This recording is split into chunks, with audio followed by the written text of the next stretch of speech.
অনেকদিন পর নিজেকে নিয়ে কিছু কথা লিখলাম। ধ্বংসের দিকে তাকিয়ে মুচকি হাসি দেওয়া অদ্ভুত মানুষ আমি। হয়তো আমি পাগল, হয়তো অনুভূতির ভিতরে করে এক গভীর অতল দুঃখ বাসা বেঁধেছে। তবুও নিজেকে জোর করে হাসাতে শিখে গেছি। যেদিন ভেতরটা একবারে ভেঙে গিয়েছিল, সেদিনও বাইরে থেকে এক চিলতে হাসি মুখে নিয়ে সবার সামনে দাঁড়িয়েছিলাম।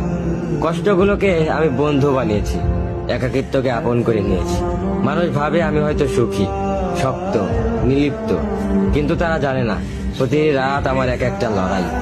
নিজেকে নিজেই বুঝিয়ে রাখি তুই ভালো আছিস, অথচ আমি জানি আমি ভালো নেই। ভেঙে যাচ্ছি প্রতিদিন একটু একটু করে, আর এই ধ্বংস হওয়াটাকে যেন ভালোবেসে ফেলেছি।